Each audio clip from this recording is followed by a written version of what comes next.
Assalamualaikum warahmatullahi wabarakatuh. Saya Agista Putri Wahyudi Silaban dari Tadris Biologi 1 semester 5. Di sini saya akan menjelaskan tentang jawaban terkait ujian akhir semester genetika teori. Di mana yang pertama tentang kerja ekspresi materi genetik. Pertanyaannya menganalisis perbedaan antara tahapan inisiasi dan terminasi transkripsi pada makhluk hidup eukariot dan prokariotik. Nah, yang pertama itu pada prokariot. Nah, prokariot ini terdiri dari 3 bagian utama, di mana yang pertama adalah daerah pengendali atau promoter, dan bagian struktural dan termitorannya merupakan bagian gen yang berperan dalam mengendalikan proses transkripsi dan terletak pada ujung promoter. Pada prokariot juga terdiri atas operator. Yang kedua, bagian struktural adalah bagian gen yang terletak di sebelah hilir dari promoter, dan bagian inilah yang mengandung atas urutan DNA spesifik atau kode-kode genetik yang akan ditranskripsi. Selanjutnya ada terminator, di mana bagian ini merupakan gen yang terletak di sebelah hilir dari bagian struktural yang berperan dalam pengakhiran proses transkripsi. Selanjutnya ada transkripsi pada eukariot. Nah, transkripsi dan translasi pada eukariot ini berbeda dengan prokariot. Transkripsi terjadi dalam translasi terjadi di sitoplasma. Waktunya pun tidak dapat terjadi secara bersamaan karena sebelum dapat melakukan translasi harus merampungkan terlebih dahulu proses transkripsi. Di mana proses transkripsi dan translasi pada eukariot ini lebih kompleks daripada prokariot. Selanjutnya pertanyaan kedua, perbedaan tahapan inisiasi translasi pada makhluk hidup eukariotik dan prokariotik. Nah, inisiasi pada prokariotik di mana yang kompleks permulaan translasi ini terjadi secara langsung di permukaan kodon, titik di mana sintesis protein akan dimulai. Sedangkan pada eukariot memakai proses yang tidak langsung untuk menemukan permulaan titik di mana fungsi faktor translasi prokariot ini sebagai inisiasi dan elongasi atau releasi. Selanjutnya pertanyaan ketiga, proses apa yang terjadi pada tahapan elongasi dan juga terminasi pada proses translasi. Nah, pada proses ini translasi melibatkan ribosom sebagai tempat penggabungan asam amino atau asam amino menjadi polipeptida dan tRNA sebagai pembawa asam amino ke ribosom dan juga ke genetika mRNA. Selanjutnya antibiotika ini dapat menghambat atau menghentikan proses translasi pada biosintesis protein. Contohnya terdapat pada antibiotika, anisomisin dan juga anterasilin. Selanjutnya pertanyaan keempat tentang genetika kelamin, di mana mekanisme determinasi kelamin pada makhluk hidup prokariotik dan eukariotik. Yang pertama saya akan menjelaskan tentang ekspresi kelamin pada makhluk hidup prokariotik. Nah, sel kelamin jantan dan betina dapat dibedakan berdasarkan tindak suatu kromosom kelamin yang tidak lazim. DNA unting ganda sirkuler, di mana dalam setiap sel teradaptasi kopian faktor yang tersusun dari sekitar 94.000 pasang basa yang terkandung pada kromosom utama. Sedangkan pada kelamin pada makhluk hidup eukariotik itu sendiri, sel-sel kelamin domasnya biasanya bersifat haploid dan dapat bereproduksi secara vegetatif dengan pembelahan. Dan pada beberapa jenis, tiap sel ini berfungsi sebagai gamet, di mana reproduksi seksualnya ini terjadi ketika sel-sel motil berkelamin saling berlawanan untuk membentuk zigot diploid.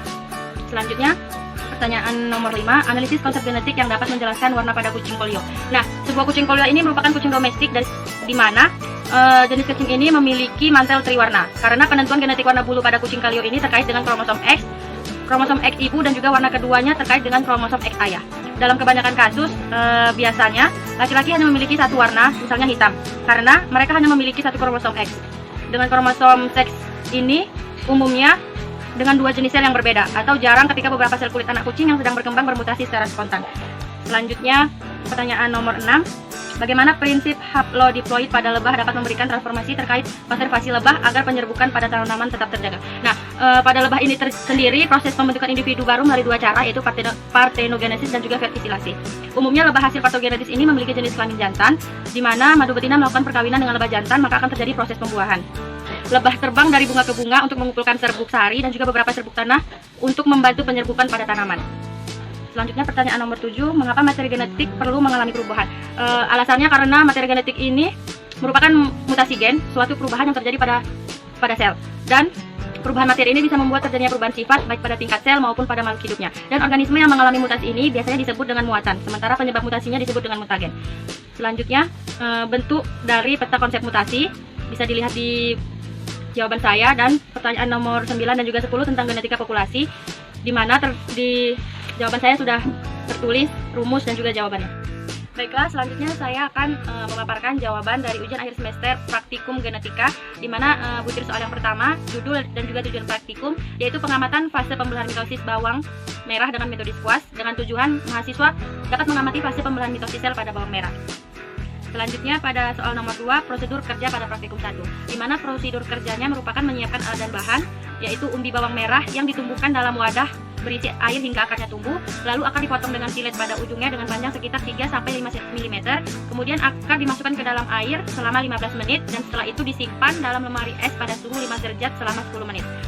Sampel difiksasi dengan larutan fiksatif asam asetat 45% pada suhu 4 derajat Celcius selama 15 menit. Setelah pewarnaan sampel diletakkan dalam objek gelas dan bagian ujung sampel akar tersebut dipotong, maka larutan aselokarmin 2% yang tadi masih menempel pada bagian tepi sampel yang nantinya akan diserap oleh tisu sebagai pengelapnya. Yang selanjutnya itu sampel akar kemudian ditetesi dengan gliserin dan ditutup dengan gelas penutup, kemudian dipencet melalui metode squash dan sampel siap untuk diamati. Soal nomor 3, fungsi dari fiksasi dan juga masterisasi dalam pembuatan preparat akar bawang merah. Di mana fungsi fiksasi dalam pembuatan preparat sel bawang merah ini guna untuk menjaga sel dan komponen jaringan pada keadaan life-like state, atau secara umum terdapat 2 tipe untuk spesimennya, yaitu fiksasi fisik dan juga fiksasi kimia. Adapun fungsi dari maserasi dalam pembuatan preparat sel bawang merah ini guna untuk mengekstrak zat aktif yang mudah larut dalam cairan pengekstrak dan tidak mengembang dalam pengekstrak serta tidak mengandung benzoin. Pertanyaan selanjutnya, hasil pengamatan sel ujung akar bawang merah pada video praktik yang ditampilkan. Nah, pada video yang sudah ditampilkan, jadi pada sel ujung akar umbi bawang merah ini terjadi pembelahan secara tidak langsung karena akar merupakan sel tubuh, maka terjadilah pembelahan secara mitosis. Di mana fungsi pembelahan dari mitosis ini untuk pertumbuhan organ atau akar sel epidermis bawang merah yang sudah diteliti untuk mempunyai bentuk yang lebih rapi. Dan ini dikarenakan bawang merah ini merupakan tumbuhan di mana sel tersebut berwarna keungu-unguan karena mengandung kloroflas meski tak selalu mengandung klorofil. Selanjutnya, judul praktikum kedua itu yaitu variasi pada hewan, tumbuhan, dan juga manusia, di mana yang bertujuan untuk menjelaskan tipe-tipe keragaman yang terjadi pada hewan, tumbuhan, dan juga manusia, serta agar mahasiswa dapat membuat cakra genetika.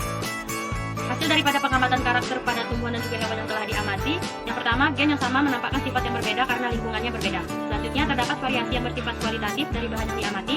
Dalam satu spesies atau satu jenis tanaman yang diamati, terdapat perbedaan terhadap setiap individu. Terdapat variasi yang bersifat kuantitatif dari bahan praktikum yang kami amati, dan keanekaragaman dari bentuk, warna, ukuran akan memunculkan variasi antar spesies. Selanjutnya, keanekaragaman hayati yang merupakan pernyataan mengenai berbagai macam variasi dari bentuk, penampilan, jumlah, dan juga sifat yang terdapat pada berbagai tingkatan makhluk hidup.